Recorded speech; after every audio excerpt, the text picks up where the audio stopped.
You are listening to Something Rather Than Nothing. Creator and host, Ken Vellante.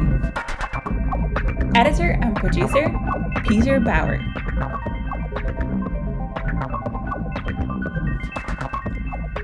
This is Ken Vellante with the Something Rather Than Nothing podcast. In this episode, we're speaking with Elizabeth Beston. And I want to atypically read her artist statement because I really believe it gave a great introduction to what she does. And she writes, "We often associate the microscopic world as looking inwards and downwards as opposed to space, which is felt as an outward expansive pursuit. Through my photographic work, I want to challenge this paradigm, using the microscope as a platform for connecting us to something bigger than us. After all, in H.G. Wells' War of the Worlds, it wasn't the power of humans that won Earth its victory, it was microbes, unseen by us on our plane of vision, but they are nonetheless mightier than any army. Through my microscope, I am invited into new galaxies, and whilst I use my instrument for scientific exploration, I also find abstract and aesthetic beauty, mysterious landscapes, intriguing textures, and depths of color.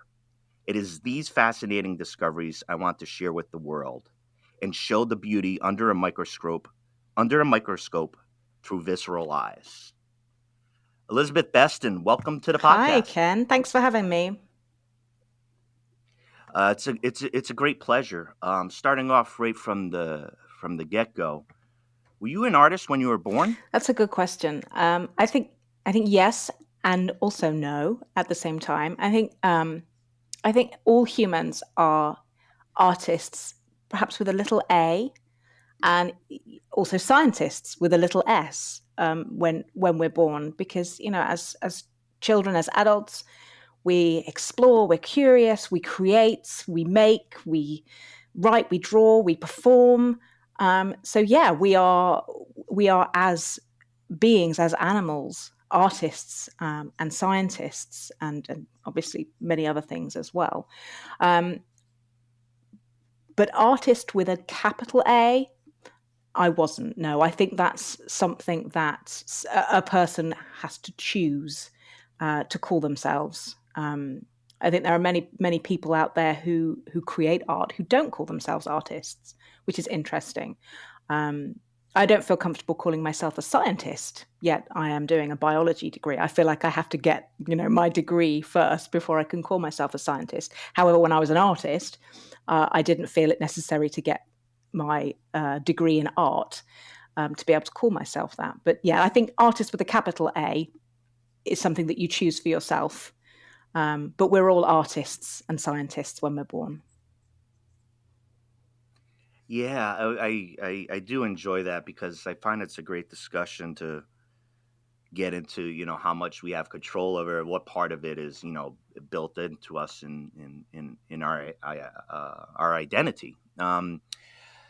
I wanted to give the listeners a sense, if you could just kind of walk us through, how you explore. Now, I've seen your Instagram page, and, I'm delighted. I'll speak personally. I'm delighted by the images. I'm deeply fascinated by oceans, by water, by this world, by the small, by the enormous that exists within it. And I look at your photos and I really enjoyed them all because they all seem so new to me, a lot of them.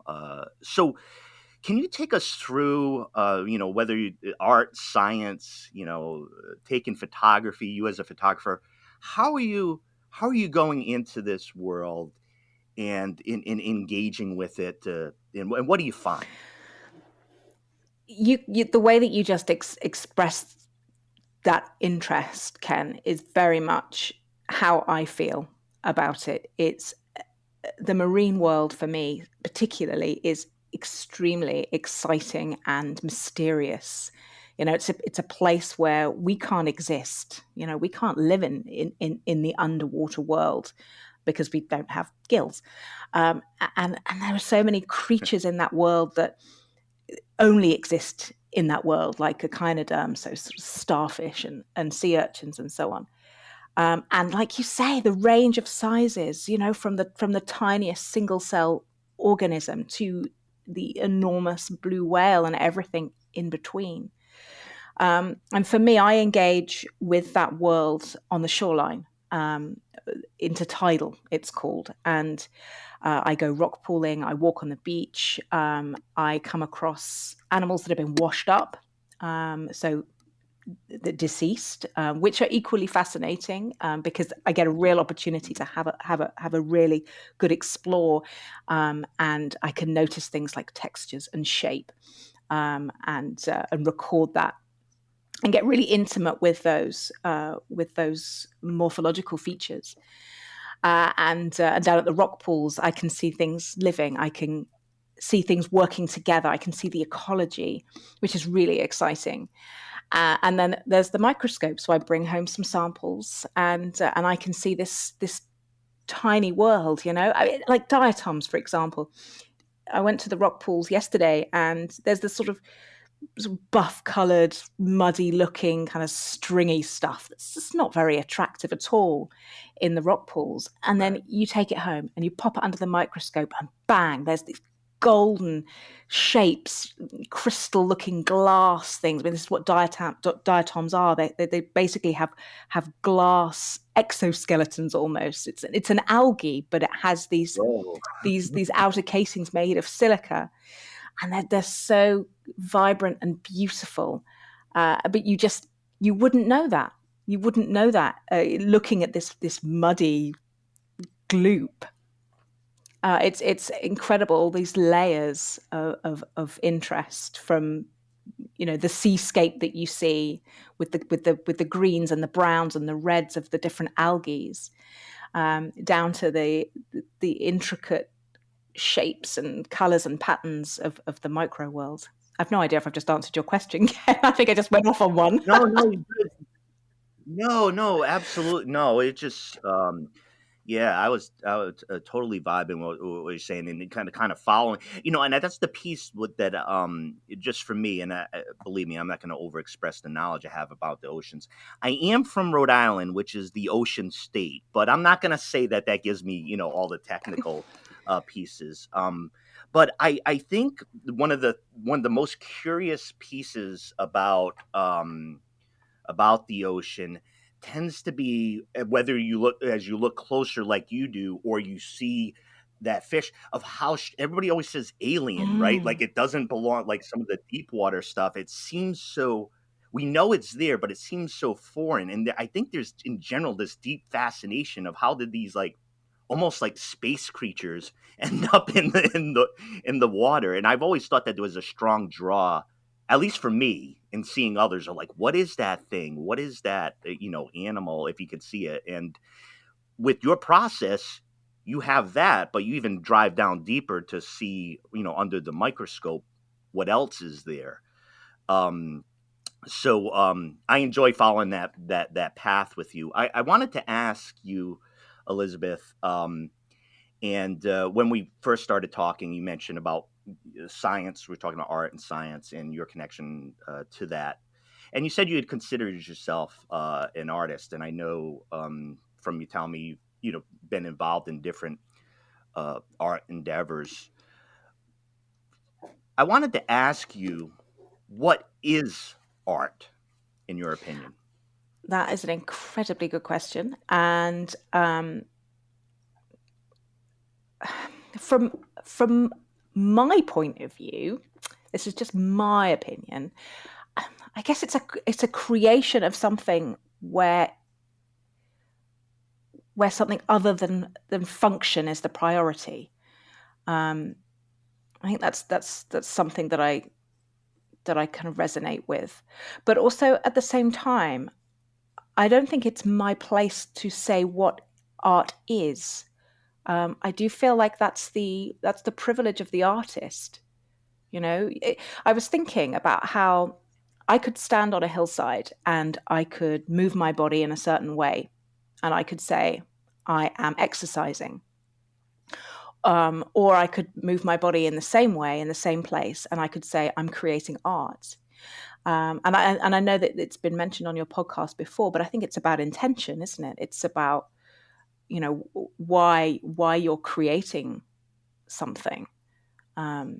Is it purely for function, or is there something deeper, a form of expression?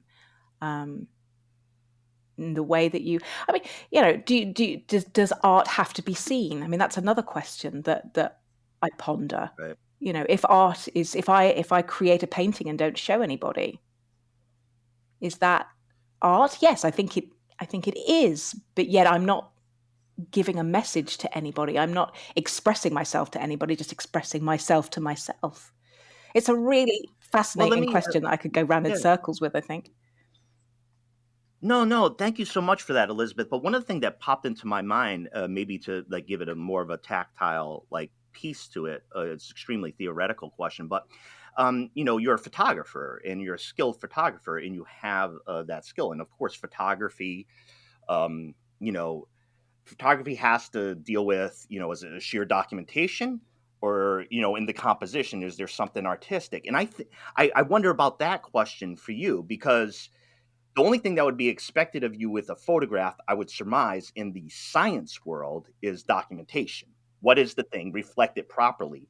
But if there's any aesthetic component to it, I'd imagine your aims aren't strictly tied to documenting, they're tied to something else. But in that example, can you talk about your photography in that context of how you view your photography within the documentation versus art? Yeah, absolutely. I mean, photography, and especially in the realm of science, is where the arts and the sciences do kind of come together.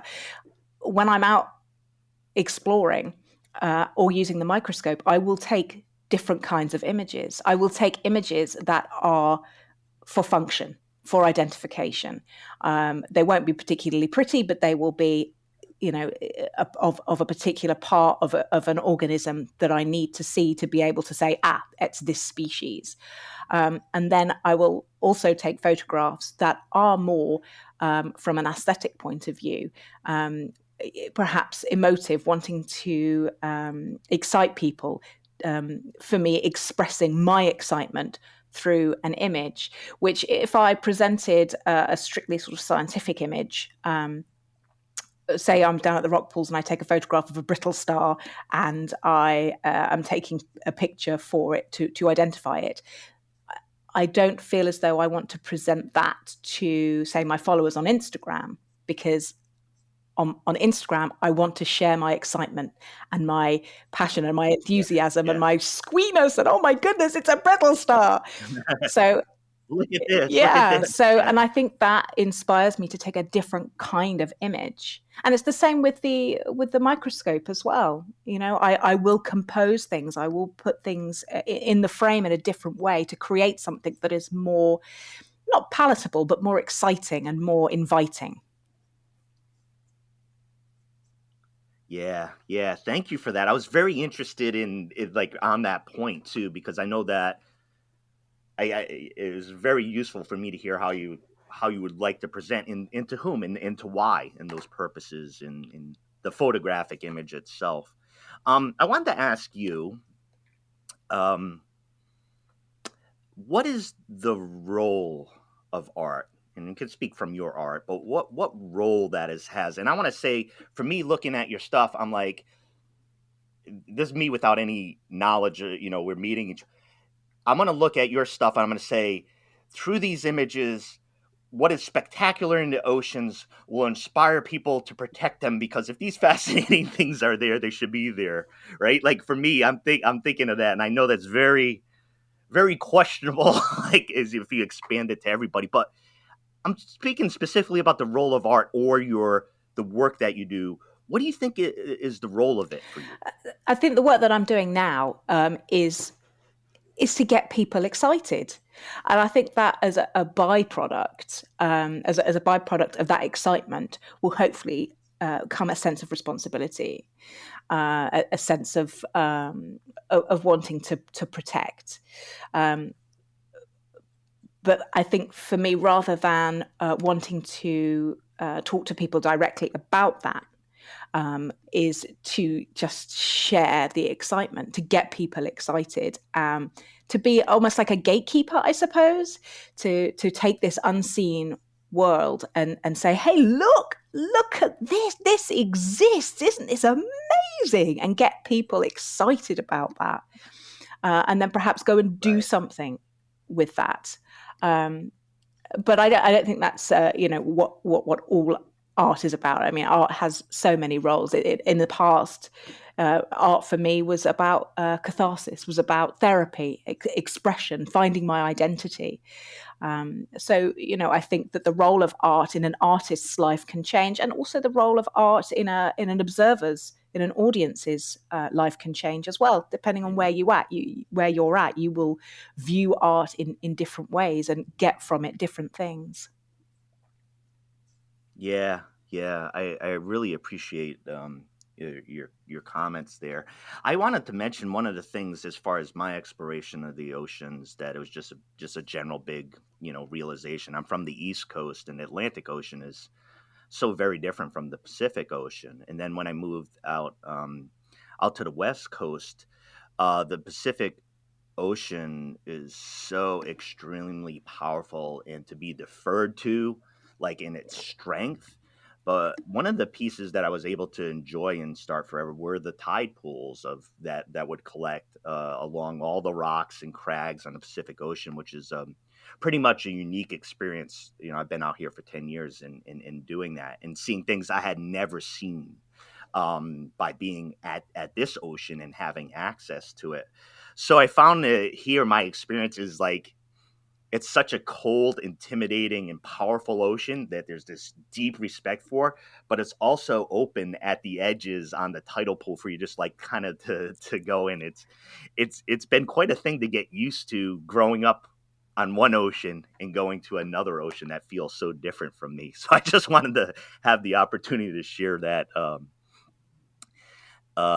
experience with you. What or who made you who you are, Elizabeth? Oh, so many things. I'm in my mid-40s now, so I've lived a bit of life, and all the usual suspects are in there: the genetics, the experiences, the relationships, my parents, my children, my husband, and all of that. But I think the one thing that has propelled me through my life and to where I am now is my curiosity, is my sense of curiosity, and nurturing that within myself. And thankfully having a few people in my life that have also nurtured that within me. There was a science teacher at school who he was a cover teacher, temporary teacher, and I remember in the 80s he used to wear these amazing brightly colored jumpers with these huge sort of bat wings, and I would get frightened every time he used a Bunsen burner because I just thought that sleeve is gonna go up in flames. But he was amazing because I could go up to him after class and I could say, Mr. Stop, why is it that when I look at the night sky, the stars in the corner of my eye are brighter than the ones that I'm looking directly at? And he'd say, right, okay, let's sit down, let's talk about this, and we could explore things together. And that was amazing. And my mum too. I mean, she loves to learn. She's like me. She will read and she will research and create presentations for her U3A and write articles, and because she just loves to research, and that definitely is something that I've inherited. So this sense of curiosity, this needing to find out, this being excited about life and about the universe and about what's in it and how things work, I think is the main thing that makes me who I am, which basically is like a kid in a candy store, like pretty much all the time. Yeah. I'm kind of like, I need to find out everything. Yeah. I'm the person when I'm sitting around with my friends and they ask a question, I'm the one who gets my phone out and Googles it because I want to find out the answer. I'm a bit of a Jonah from Superstore. I don't know if you know that character, but it's like I have to find out.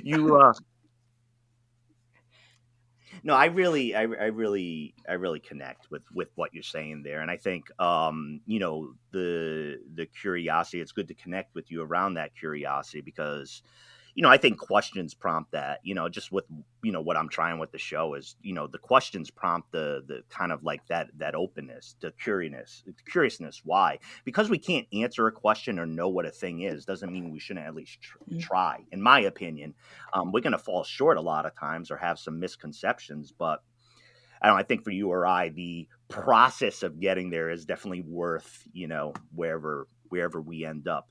I've been asking, obviously the show is like a lot of the theoretical big questions, but I don't want to get too far away, like asking you, like, what's a couple of the coolest things you've ever found in the ocean, like animals or like species, like what, like tell us like a couple like cool things that you discovered. You're like, I did not think that this thing could exist. Okay, so I've lived back by the ocean probably for about a year. So it's only been about a year of immersion in marine life. But on the very big, we had a deceased sperm whale wash up on my local beach, which was incredible, emotional. That was an emotional experience. I wasn't sad because nature is nature and things happen, and but yet to kind of be able to go to this whale and to be able to place my hands on its skin, a sperm whale, this thing lives in the Yeah, deep, yeah, and to be able to yeah. touch it and look in its eye and to be able to stroke its fluke. And oh my God, as soon as I found out about it, it was like already dark. So me and the family were running down the beach for about 20 minutes, with our torches, trying to get there before the tide came in again, just to see this. And it was amazing. So that was incredible. But obviously I knew sperm whales existed, but I Yeah, never thought that I would ever get to see one, let alone touch one. And then other things that right. I've been learning about, it's been such an education this last year. Brittle stars are incredibly delicate and beautiful, and tiny little things. They're in the same family as sea stars, and they're just so exquisite. Nudibranchs. I mean, sea slugs. These sort of sea slug. They're mollusks. They're related to snails and slugs, and they are so beautiful. I mean, the Pacific Northwest, where you are, there are some beautiful nudibranchs. I follow a few people who live in the same area as you can, and the things they find are absolutely stunning. And then down to things like barnacles that you think, oh, barnacles, they're a bit boring. There's this barnacle that I'd known about, but I hadn't seen until just a few days ago, that looks like a tiny rose. It's this most beautiful, delicate Wow. thing, and you look at it, but you'd only see it if you kind of got down on your knees and put your microvision on. My microvision is taking my glasses off because I'm really, really got bad eyesight. I use the same Yeah, microvision technology. I take off my exactly, glasses. Same process. exactly. Yeah, and to look at that, and it's absolutely incredible. And what I love is that I see families down at the rock pools, which is great. I love the fact that they're interacting with nature. But very often, I think people will only see the things they're expecting to see. So they'll see some crabs, they'll see some seaweed, they might see periwinkles, but they can't help but see periwinkles because they are everywhere. But yet, if you just take your time and you look really closely, you can come across the most amazing things. And I think that's really an important thing to get across when you go out to somewhere like a rock pool. Don't just glance over. Take your time, look closely, because you'll find sponges and sea squirts and starfish and eggs and worms and all of these things that you wouldn't necessarily think were there. Yeah, and thank you for saying that. on my most recent episode, I had Zoe Presley, and she talked about the intention with nature, forest bathing, and the practice of being present around your surroundings and taking in what's there into you. And I think there's a pretty profound point in what you said about stopping and allowing other things to appear in front of you, because you're right. I mean, I know I'll even do it. I'll definitely see, oh, I crab. There's certain things going to fit into your fixed vision of what you expect. And I think part of what you're talking about is the openness towards the unexpected and to actually see those other things. You know, our our eyes aren't documenting cameras catching everything. They're they're far more complicated than that. So I just love that. I love that suggestion. And Elizabeth, a question I ask most of my guests is, you ever think about why it is you create? Yeah. These days, I think I create because I can't hold what's inside. I can't hold it in. I mean, I've tried kind of coming off social media. I say social media like I'm some kind of guru. I'm literally like on Instagram. That's it. Yeah, I've tried coming off Instagram and not posting anything, and it just kills me. Yeah. I'm so excited about life and what's around us that I just have to share it. I think I will explode if I didn't share it, if I didn't shout from the rooftops about how awesome stuff is. So I think it's a bit of a release for me. But also I think it's a kind of, without sounding too up myself, which us British, of course, are not supposed to do. I think that my enthusiasm and my excitability is a bit of a gift. It's something that I can share with people, and it's infectious. And and when I receive messages from people who say, I love your posts, I look forward to them, you've taught me something new, this is really amazing, it just makes me feel so good that I've passed on some of this excitement for life, and specifically for the marine world. And I don't create for the praise. I think that would be a foolhardy thing to do. I probably did in my younger years, actually, is create for praise, but now it just spills out of me. It just, the excitement and doing that through photography and through visual work, bringing together the years of as a photographer and as an artist, and this fascination with the marine life, and bringing those two elements together. I think I've just found the perfect fit for myself in my life right now, and I feel very, very privileged and very lucky to be able to have got to that point, to go through the things that I've been through to get to that point.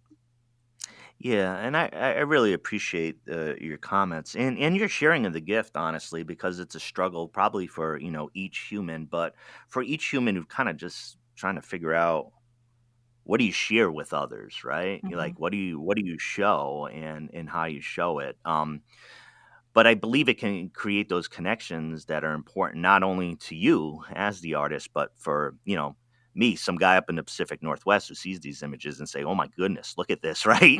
And by seeing that, you have to see it in order for you to do something different than you were doing. So I think it's always worth making the mistake on showing it towards that side rather than not, because there's just options there.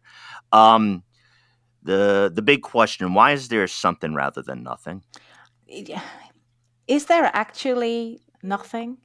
No. Yeah. I mean, even nothing is something, I think. Even in nothingness, there is something in the nothingness. I know this sounds really confusing. It makes sense in my head. I think there is something because, by random chance, us humans exist, and we are the universe made conscious. We are part of the universe. The universe isn't something else. We are part of it.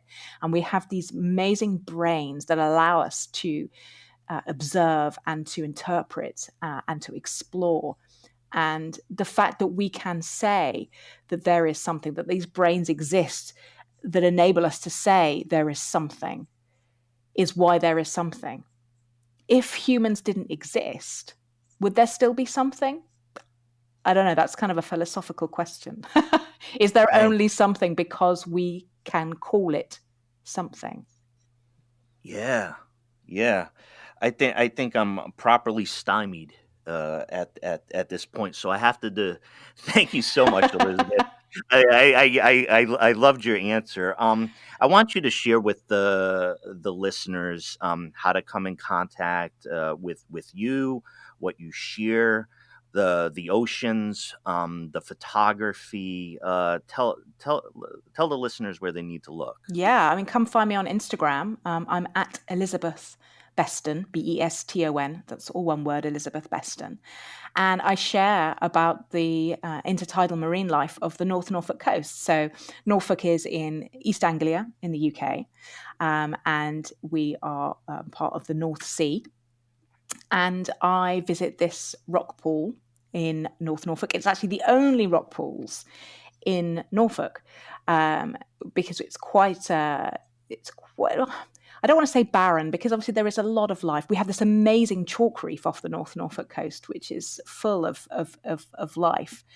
But I share, about my life here on the North Norfolk coast, and mainly about the marine animals and the marine algae that I find, and also my microscopy. So the things that I see under the microscope, which are absolutely fascinating and so exciting. So please come and join me and get excited about marine Yeah. life.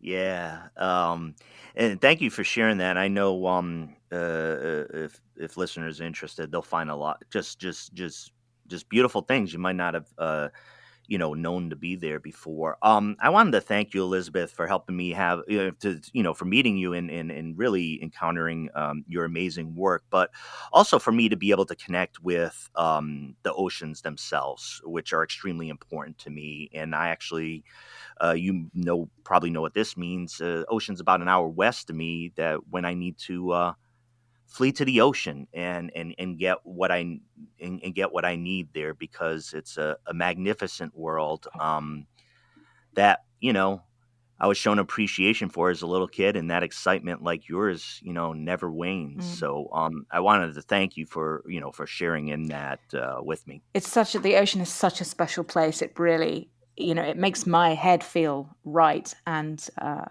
course, I want to acknowledge that I feel very privileged to be able to have access to that, because not everybody does. I mean, there'll be people who never get to visit the ocean. And I wish that wasn't so, because it is such a place where it right sizes me. I can look out on the ocean and I can see how small I am. And that for me, it might scare some people, but that for me just makes me feel really great. I love feeling small and insignificant. It's an Well, awesome feeling. Well, and on that, there's so much to talk to about this, and I don't know if I can anoint you as our oceans correspondent, but if I can, I will. and I know there's a whole bunch, I'd like to talk to you about, some more. But so hope to chat again in the future. But for now, thank you, Elizabeth Beston. Elizabeth, it's. Thank you for sharing with us and spending the time on the podcast. Thank you so much for asking me, Ken. It's been absolutely delightful. I really appreciate you inviting me.